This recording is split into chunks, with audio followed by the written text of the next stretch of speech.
You can either live your dreams or live your fears. And I think the majority of people actually are not living their dreams, but are living their fears. So I want to ask you a question. What are your fears? What are you afraid of? What are you scared of? Because we all have fears, don't we? We all have something that's blocking us, that's holding us back.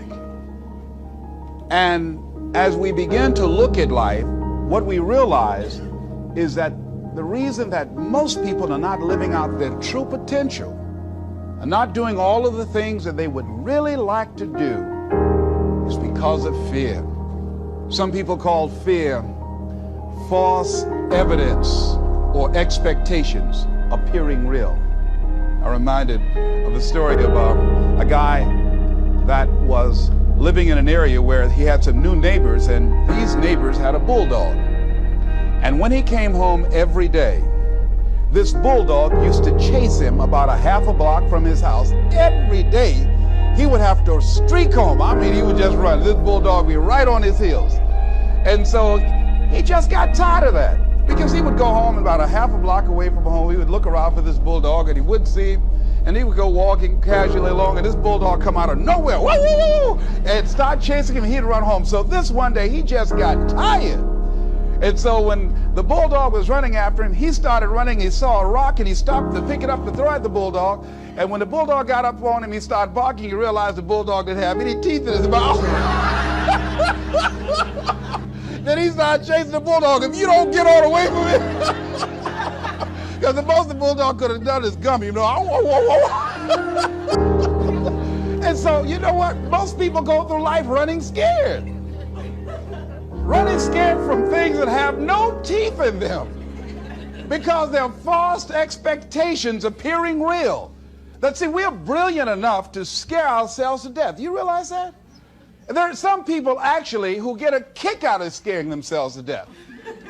I remember the last frightening movie I saw. It was The Exorcist. I will never forget.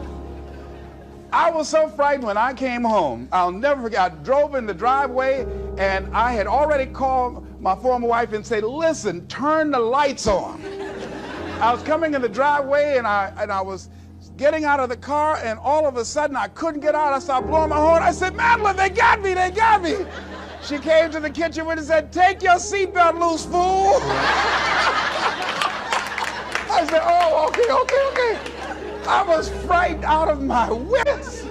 But there are a lot of people who they get off on that. They love it. I'm a person, my brother is a paratrooper.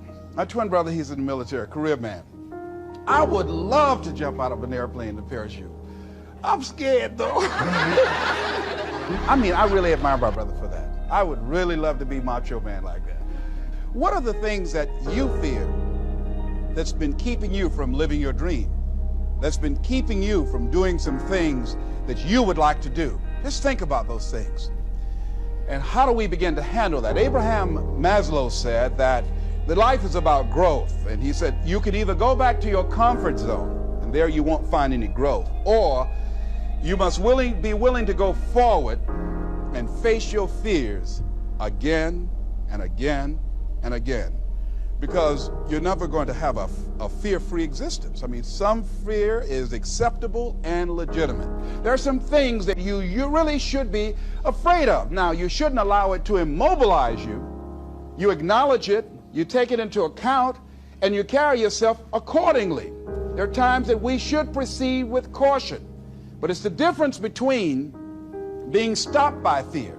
It's the difference between having a fear and the fear having you. So what do? One, acknowledge it, and knowing that it's okay. Don't condemn yourself for being afraid. It's perfectly fine to have some fears. You acknowledge your fears, you embrace those fears, and then you move on. You act on whatever it is that you fear. Because once you embrace it, see, what you resist will persist. What you resist will persist. So one of the most important things is to begin to embrace your fear.